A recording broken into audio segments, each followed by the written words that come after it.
सो हमने बेसिकली इस video lecture series के अंदर हम अभी तक बना चुके हैं मेन्यू बार और बैनर या हीरो सेक्शन। अभी हम बना रहे थे लेटेस्ट कलेक्शन के लिए सेक्शन, जहां पे हमने प्रोडक्ट्स के लिए कॉन्टेक्स्ट एपीआई बना ली थी। अब हम उस कॉन्टेक्स्ट एपीआई को यूज करके कुछ ऐसा डेटा बनाएंगे जो बार बार यूज हो सके। जैसे मान लीजिए हर एक सेक्शन जो हमारी वेबसाइट में बनाते हैं, जैसे मैं यहाँ पे एक आपको दिखा देता हूँ, हर एक सेक्शन जो हमारी वेबसाइट में बनाते हैं उसमें एक हेडिंग आती है। अगर आपको समझाऊं किस तरीके से तो आप देखिएगा। फॉर एग्जाम्पल मान लीजिए एक सेक्शन मेरे को बनाना है यहाँ पे प्रोडक्ट्स का, ठीक है, ये मेरा प्रोडक्ट का सेक्शन। तो यहाँ पे हेडिंग आएगी, हेडिंग के बाद यहाँ पे कार्ड्स आएंगे मल्टीपल। उसके बाद मान लीजिए नीचे एक सेक्शन से जो वेंडर को दिखाता है, तो यहाँ पे भी क्या होगा, एक सेक्शन दूसरा बनेगा वेंडर का, वहां पे यहाँ पे हेडिंग आएगी और यहाँ पे वो वेंडर्स के कार्ड आ जाएंगे। इसी तरह के पेजेस बनते हैं हमारे हर एक पेज में मल्टीपल सेक्शंस। तो हमें क्या करना है, ये जो हेडिंग है, क्यों ना इस हेडिंग को ऐसा बना दिया जाए कि इस हेडिंग के अंदर जो डेटा लिखा है बस वो डेटा बदला जाए, डिजाइन नहीं बदलने की जरूरत पड़े। डिजाइन एक बार करें और बस डेटा बदलते जाए, वो हेडिंग अपने आप बनती जाए। तो वापस समझाता हूं हम क्या करने जा रहे हैं। हम हर एक सेक्शन के लिए, जितने भी सेक्शन हमको हमारी पूरी वेबसाइट में चाहिए, हर एक सेक्शन के यहाँ सेंटर में एक हेडिंग आती है। मैं वो हेडिंग बनाने जा रहा हूं सबसे पहले, और ऐसी बनाने जा रहा हूं कि डायनेमिक रहे, जिसको बार बार हम यूज कर सके। तो हम देख लेते हैं हेडिंग कैसे बनानी है। तो हेडिंग बनाने के लिए हम लोग आते हैं हमारे कोड पे, और कोड में आके हम जाते हैं कंपोनेंट्स वाले पेज में, और राइट क्लिक या फिर आप चाहे तो यहां से ऊपर से क्लिक कर लें और यहां पे बनाएं एक फाइल जिसका नाम है title.jsx। बन गई, RAFC लगाएं, ठीक है। और क्या करेंगे, यहां पे हम लोग टाइटल बनाएंगे। अब टाइटल जब बनता है तो उसके सेक्शंस कैसे होते हैं वो समझाता हूं आपको। जब भी हम कोई सेक्शन बनाएंगे और उसके नीचे एक टाइटल बनाएंगे, तो क्या तो कुछ चीजें ऐसी होती थी कि यहां पे टाइटल आ जाएगा।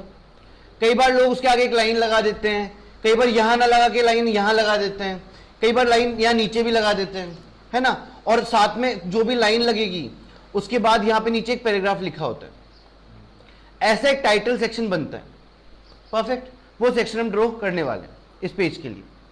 सो हम आते हैं यहां पे, और सबसे पहले आके हम लोग क्या कर लेते हैं, इस पेज के लिए यहां पे जो टाइटल सेक्शन है, यहां पे मुझे दो डेटा चाहिए, टेक्स्ट 1 और टेक्स्ट 2, जो भी टेक्स्ट आने वाले हैं। परफेक्ट, तो मैं क्या करता हूं, यहां पे प्रॉप यूज करने वाला हूं। मैंने बना लिया यहां पे टेक्स्ट 1 और यहां बना लिया टेक्स्ट 2, बना लिया। ये बनाने के बाद आएंगे हम रिटर्न स्टेटमेंट में, और यहां पे जो हमने टाइटल लिखा है वो हटा देंगे। इसको ओपन करेंगे और यहां पे क्लास नेम दे देंगे। क्लास नेम में दे रहा हूं इनलाइन, क्योंकि जो दोनों टेक्स्ट है एक ही लाइन में आने चाहिए। इनलाइन फ्लेक्स, साथ में मैं देता हूं इसमें गैप, जो कि मैं दे रहा हूं 2 का। आइटम जो भी आएंगे वो सब सेंटर में आएंगे अलाइंड। उसके बाद मैं मार्जिन बॉटम दे रहा हूं यहां पे 3 का। परफेक्ट, अब आते हैं नीचे और यहां पे आके डाल देते हैं एक पैराग्राफ टैग और इसको कॉपी पेस्ट कर लेते हैं। नाउ इस पैराग्राफ टैग के अंदर हम लोग क्या कर लेते हैं, कुछ CSS लगा लेते हैं। तो सबसे पहले देता हूं टेक्स्ट ग्रे, और यहां लगाता हूं 500 इसकी वेट, ठीक है। ये देने के बाद इस ब्रैकेट यहां पे आते हैं और ब्रैकेट लगा के इसमें पास कर देते हैं टेक्स्ट। परफेक्ट, इसके बाद यहां पे जाके एक लाइन बनानी है, या फिर मान लीजिए कुछ और भी लिखना है तो एक टैग और लगा लो, स्पैन टैग, और यहां पे क्लास नेम डाल दिया और यहां पे देते हैं टेक्स्ट, ठीक है। अब इसमें भी कुछ CSS लगा देते हैं, जैसे मैंने यहां लगाता हूं टेक्स्ट ग्रे, वेट देता हूं 700, साथ में देता हूं फॉन्ट मीडियम। इसको थोड़ा सा ऐसे हाइड कर देता हूं। नाउ पहले पैराग्राफ का काम हो गया। अब सेकंड के पैराग्राफ पे आते हैं और यहाँ पे काम करते हैं। यहाँ पे आएंगे, क्लास नेम दे देंगे, और यहाँ पे मैं बनाने वाला हूँ बॉर्डर अंडरलाइन, बिल्कुल। सो मैं बना लेता हूँ यहाँ पे M0, ये साइड में आएगी, जस्ट लिखे हुए के वर्ड के बगल में, ठीक है। अभी दिखा दूंगा कैसे दिख रही है। M0 S M small size को टारगेट कर लेते हैं, विड्थ देते हैं इसकी 12, और साथ में हाइट दे देते हैं हम लोग इसकी अराउंड देते हैं 1 पिक्सल। ये क्लोज कर देते हैं, साथ में ये लगाते हैं स्मॉल स्क्रीन के लिए वापस से, और हाइट माइनस यहाँ पे लगा देते हैं हम लोग 2 पिक्सल, और साथ में हम लगा लेते हैं हम लोग बैकग्राउंड कलर ग्रे, ग्रीन, और साथ में देते हैं यहाँ पे 700। परफेक्ट। तो हमने मार्जिन इसकी दे दी है, अच्छा 0 रखेंगे, थोड़ा मार्जिन गैप और बनाते हैं। M8 दे दिए, मार्जिन 8 दे दिए। स्मॉल स्क्रीन के लिए हमने विड्थ दे दी है 12, हाइट दे दी हमने 1 पिक्सल, ये नॉर्मल स्क्रीन के लिए। फिर हाइट हमने किसके लिए दी है, स्मॉल स्क्रीन के लिए, जो कि हमने दी 2 पिक्सल, और बैकग्राउंड कलर दे दिए। परफेक्ट।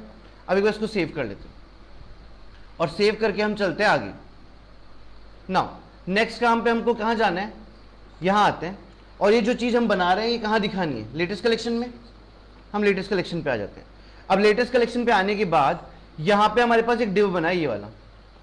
इस डिव को हम यहाँ से हटा देते हैं, और साथ में हमको कंसोल डॉट लॉग की जरूरत भी नहीं है, हमने डिबग करके देख लिया है। यहाँ पे हम आएंगे इसकी मेन डिव पे, और मेन डिव के अंदर आके यहाँ पे लगाते हैं क्लास नेम, और यहाँ पे देते हैं मार्जिन y, और देता हूँ मैं मार्जिन 10 की। उसके अंदर आके एक डिव और बना लेंगे, जिसको क्लास नेम दे देंगे। यहाँ पे मैं देता हूँ टेक्स्ट अलाइन सेंटर, और उसके बाद देता हूँ पैडिंग ऑफ y 8 की, और देता हूँ टेक्स्ट की साइज जो कि होगी 3XL फॉन्ट साइज। इसको ओपन करते हैं, और यहाँ पे कॉल करते हैं हमारा नया जो कंपोनेंट था टाइटल, इसको क्लोज कर लेते हैं। टाइटल कंपोनेंट में पहली चीज पास थी text1, उस text1 में मुझे क्या लिखना है वो मैं बता सकता हूँ, दैट इज मुझे लिखना है लेटेस्ट। हर बार जब हेडिंग बनाऊंगा यहाँ पे टेक्स्ट डाल दूंगा, अपने आप चेंज हो जाएगा। ठीक है, तो यहाँ लेटेस्ट लिख दिया, और यहाँ text2 पे लिख देते हैं कलेक्शन। सेव करते हैं एंड चेक करते हैं, परफेक्ट, एक हेडिंग नीचे बन के आ गई है। ऐसे किसी भी कार्ड सेक्शन की मेरे को हेडिंग बनानी है, मैं कुछ नहीं करूंगा, टाइटल कंपोनेंट को कॉल करूंगा, text1 डालूंगा और text2 डालूंगा, अपने आप बनके प्रॉपर अलाइन होके आएगी। वो जो कंपोनेंट हमने टाइटल नाम का बनाया है वो डायनेमिक है, उसको आप बार बार इस्तेमाल कर सकते हैं। ये यूज हुआ कॉन्टेक्स्ट एपीआई का, कि कॉन्टेक्स्ट कैसे काम में आ रहा है। परफेक्ट। अब इसमें आगे स्टेप पे चलते हैं, और ये जो हमने कलेक्शंस यहाँ पे बनाया है, इस कलेक्शंस के नीचे हम एक पी टैग लगा लेते हैं, ठीक है, पैराग्राफ के लिए, और इसको थोड़ी सी क्लास नेम दे देते हैं हम लोग। और मैं यहाँ देता हूँ इसको विड्थ ऑफ 3/4, जो कि टोटल हमारा डिव है, उसकी 3/4 विड्थ दी हमने। ठीक है, मार्जिन हम इसकी रखते हैं ऑटो, तो ऑटोमेटिक सेंटर लाइन हो जाएगा। टेक्स्ट हम इसका रख देते हैं साइज एक्स्ट्रा स्मॉल, और स्मॉल स्क्रीन के लिए भी इसकी साइज देते हैं जो कि रेस्पॉन्सिव ये रहे। टेक्स्ट ले लेते हैं इसका स्मॉल, मीडियम स्क्रीन के लिए टेक्स्ट साइज दे रहे हैं। टेक्स्ट होगा इसका बेस, और साथ में हम देते हैं इसका टेक्स्ट कलर, टेक्स्ट ग्रे, और वेट देते हैं इसका 600। इसके बाद यहाँ पे मुझे कुछ टाइप करना है, तो मैं अभी के लिए लिखता हूँ $,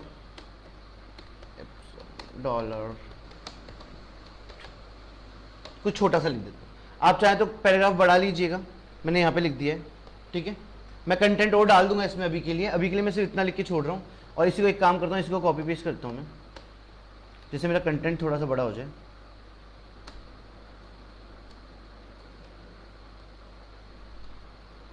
परफेक्ट, एक पैराग्राफ नीचे आ गया। नो, सो बेसिकली अब हमारे पास पैराग्राफ तो आ ही चुका है। अब हम क्या कर सकते हैं, चाहे तो इसके नीचे प्रोडक्ट्स दिखा सकते हैं। ठीक है, तो प्रोडक्ट्स दिखाने के लिए हम लोग क्या करेंगे, यहां पे आएंगे लेटेस्ट कलेक्शन के अंदर। लेटेस्ट कलेक्शन के अंदर इसके अंदर सारे प्रोडक्ट्स हैं। होपफुली हमारे पास 50 प्रोडक्ट है, पर लेटेस्ट कलेक्शन में मुझे 50 नहीं दिखाने, मुझे सिर्फ 10 प्रोडक्ट दिखाने। तो सबसे पहले मैं क्या करूंगा, इस प्रोडक्ट नाम के एरे में से या एपीआई में से मैं 10 प्रोडक्ट निकालूंगा सिर्फ, और निकाल के एक स्टेट में डाल दूंगा, यूज स्टेट, क्योंकि डेटा वही दिखाने के काम करता है। तो हम आते हैं यहां पे और बनाते हैं यूज स्टेट। तो मैंने लिखा कॉन्स्ट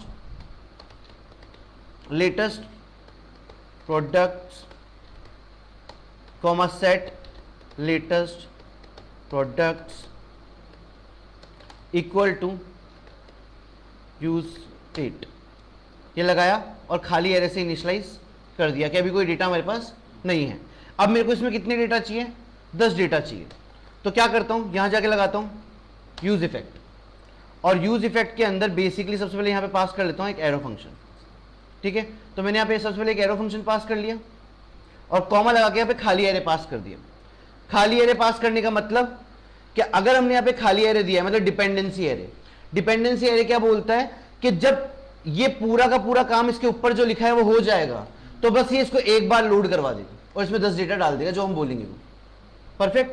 अगर इसमें कुछ भरा होता तो जो इसमें मान लो हमने x डाला होता है, y डाला होता है, z डाला होता है, जो भी वेरिएबल हमने यहाँ डाले होते हैं, पहले उन वेरिएबल को चेक करता हूं, उसके बाद उसको रन करने देता हूं। तो इसको ब्लैंक रखने का मतलब ये जो पूरा फंक्शन आगे बनाया जा रहा है ये तब लोड होगा जब पेज आपका माउंट हो जाएगा। माउंट मतलब लोड हो जाएगा, पूरे पेज होने के लोड होने के बाद ये लोड होता है। ठीक है, तो हम इसको यहां पे ओपन कर लेते हैं यूज इफेक्ट को, और यहां पे हम कॉल करते हैं सेट लेटेस्ट प्रोडक्ट को। ठीक है, यहां पे लिया प्रोडक्ट्स जो हमारा एरे था डॉट, उसमें 10 एरे निकालने के लिए फंक्शन है, इसका नाम है स्लाइस, और हमने दे दिया 0 से लेकर 10 तक की डेटा उठा लो। ये 10 डेटा हमने उठाया, किसमें डाल दिया, सेट लेटेस्ट प्रोडक्ट के लिए। परफेक्ट, इसको सेव कर लेते हैं और अगले स्टेप पे आते हैं। अब क्या करना है, यहां पे डेटा तो आ गया है, अब इस डेटा को 10 कार्ड में डिजाइन करवाना, 10 अलग अलग कार्ड्स, जो कार्ड्स कहां पे आएंगे, यहां दिखेंगे नीचे। परफेक्ट, उसके लिए आप चाहो तो इसी पेज में कर सकते हो काम, पर मैं चाहूंगा कि मैं कार्ड भी अलग बना लूं, तो कहीं पे अगर मेरे को कार्ड की आवश्यकता है तो मैं उसको डायनेमिकली यूज करता जाऊं, मेरे को बार बार नहीं करना पड़े। तो मैं गया यहां पे और मैं जाता हूं कंपोनेंट्स के अंदर, कंपोनेंट्स के अंदर जाके एक नया कंपोनेंट बना लेता हूं जिसका नाम मैं दे रहा हूं product item dot JSX RAFCE, ये कॉल किया मैंने इसको, और प्रोडक्ट आइटम पे काम कर लेते। सबसे पहले तो ये बता दो, प्रोडक्ट आइटम में आपका जो API आपने बनाया था, कॉन्टेक्स्ट API जो आपने बनाया था एसेट्स में, यहां पे इसमें से आपको क्या क्या चीज चाहिए आप वो निकाल लो यहां पे। तो मैंने बोला मेरे को एक तो आईडी दे दो, ठीक है, क्योंकि मैं इमेज वगैरह बार बार ओपन करवाऊंगा या किसी भी इमेज पे क्लिक करूंगा तो दूसरी उसका डिटेल खुलना चाहिए, उसका डिस्क्रिप्शन दिखना चाहिए, कुछ भी चाहिए तो आईडी चाहिए होगी।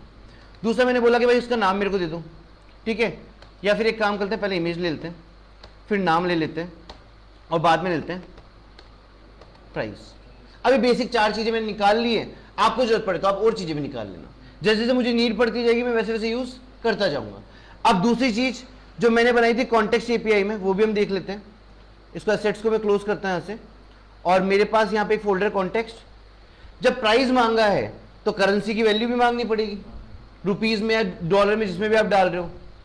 तो मैं यहां पे आता हूं और यहां पे आके बेसिकली उस वैल्यू को गेट कर लेता हूं। तो मैं लगाया const curly bracket currency equal to use context, context API को कॉल किया, जो मेरी कॉन्टेक्स्ट API का नाम है वो यहां पे लिखूंगा शॉप कॉन्टेक्स्ट, और यहां से मैंने करेंसी की वैल्यू भी फैच करवा लिया। ठीक है, ना करेंसी की वैल्यू फैच करवाने के बाद आगे काम करते हैं, रिटर्न स्टेटमेंट में जाते हैं, और सबसे पहले प्रोडक्ट आइटम यहां से हटा देते हैं, और साथ में ये डिव टैग भी यहां से हटा देते हैं। यहां लगाते हैं लिंक टैग, क्योंकि कल को अगर आप जाके किसी भी प्रोडक्ट पे क्लिक करोगे तो उसकी डिटेल खुलनी चाहिए। तो क्या लगाया मैंने, लिंक टैग। ठीक है, अभी इंपोर्ट नहीं हो रहा है तो एक बार लिंक टैग को पहले इंपोर्ट कर लेते हैं। यहां आते हैं, import link from react router dom. Now यहां आते हैं, अब लगाते हैं लिंक टैग, इसको क्लोज कर लेते हैं। क्लोज करने के बाद यहां पे लिंक आएगा यहां पे, पर लिंक किसका डालना है, प्रोडक्ट तो कोई भी खुल सकता है, 10 प्रोडक्ट है, 10 में से किस प्रोडक्ट पे क्लिक करवाओगे पता ही नहीं है। जिसकी आईडी आ रही है उस पे, मतलब जिसके ऊपर हम माउस लेके जाएंगे और आईडी हमको विजिबल होगी, जिस भी प्रोडक्ट पे क्लिक होगा उसके आईडी के हिसाब से काम होने वाला है। तो आप क्या करोगे, यहाँ 2 में जाओगे और यहां जाके लगाओगे स्ट्रिंग लिटरल, ये वाला सिंबल आपको, और यहां जाके लिखोगे स्लैश प्रोडक्ट पेज खोलो, और प्रोडक्ट पेज उस प्रोडक्ट का खोलो जिसकी आईडी मेरे पास आ रही है, इस तरीके से। साथ में आ जाता हूं और यहां पे क्लास नेम भी देता हूं, और क्लास नेम में देता हूं text grey 700 cursor pointer. Perfect, उसके बाद इसके अंदर ले लेते हैं एक और डिव, और इस डिव की भी हम दे देते हैं क्लास नेम यहाँ पे, और मैं देता हूं इसमें ओवरफ्लो हिडन। क्यों, क्योंकि जो भी कंटेंट में डालूंगा वो बाहर नहीं निकलना चाहिए। उसके बाद यहां जाते हैं, एक इमेज टैग लगाते हैं। ये पहला प्रोडक्ट है, एक प्रोडक्ट है, तो इसमें क्या करते हैं, पहली इमेज दिखा देते हैं, एरे की जो पहली इमेज है वो दिखा देते हैं। तो यहां जाते हैं, सोर्स में से हटा देते हैं पहले तो इन्वर्टेड कॉमास, और यहां लगा देते हैं ये ब्रैकेट, यहां कॉल करते हैं हम किसको, हमारे इमेज, ये देखो यहां ऊपर एरे पास किया हुआ इमेज नाम से, इसको कॉल किया और इमेज एरे के अंदर से सिर्फ कौन सा एलिमेंट निकाल लिया, 0th एलिमेंट। उसके बाद जाते हैं यहाँ पे क्लास नेम, और क्लास नेम में जाके हम होवर यहीं लगाते हैं सीधा एनिमेशन। तो होवर लगाया, उसका स्केल 100% से कर दिया हमने 110%, ठीक है। तो जब उस पर होवर करोगे हल्का सा उसका साइज बढ़ के जूम होके आएगा, ये यहीं पे लग जाता है टेल विंड के अंदर। साथ में एनिमेशन स्मूथ हो इसलिए हम क्या लगाते हैं, ट्रांजिशन भी यहीं लगा देते हैं, और ट्रांजिशन का जो स्पीड है वो रख रहे हैं ईज इन आउट, ये सब कुछ यही हो जाता है यहाँ पे, ठीक है। ये करने के बाद हम आते हैं इस डिव के बाहर, और इस डिव के बाहर आके एक पैराग्राफ टैग लगा लेते हैं, और इस पैराग्राफ टैग के अंदर हम लोग दिखा देते हैं प्रोडक्ट का नाम, पूरा प्रोडक्ट कार्ड ही बना रहा हूँ, ठीक है। यहाँ पे आ गए, क्लास नेम लगाया और यहाँ दे दिया पैडिंग टॉप 3 की, पैडिंग बॉटम हम दे देते हैं यहाँ पे 1 की, टेक्स्ट की साइज हम देते हैं स्मॉल। वापस नीचे जाते हैं, एक और पैराग्राफ टैग लगा लेते हैं, यहाँ लगाते हैं क्लास नेम, टेक्स्ट का साइज है वो लगाते हैं स्मॉल, फॉन्ट साइज जो लगा रहे हैं वो लगा रहे हैं मीडियम, और साथ में यहाँ पे हम दे देते हैं, पहले हम ले लेते हैं करेंसी को पिक कर लेते हैं, और करेंसी के बाद एज इट इज लिखी आ जाएगी उस प्रोडक्ट की प्राइस, ठीक है। सो बेसिकली हमने क्या कर लिया है, ये हमारा पूरा प्रोडक्ट कार्ड बना दिया है। अब बस हमारा एक काम बचा है, इस पूरे प्रोडक्ट कार्ड को लेके जाना है कहाँ पे, लेटेस्ट कलेक्शन पे, और यहाँ पे लूप या फिर मैप फंक्शन लगा के बस सारे प्रोडक्ट दिखाने। तो ये हमने कॉन्टेक्स्ट एपीआई और प्रोडक्ट एपीआई का दोनों का काम कंप्लीट यहाँ तक कर दिया है। कल हम इसको दिखाएंगे प्रोडक्ट पेज पे, और जितने भी पेजेस प्रोडक्ट के बनेंगे उन सब पे दिखा के इसको कंप्लीट करेंगे। परफेक्ट। तो आज के लिए यहाँ पे रखता हूँ। Thank you so much for this lecture.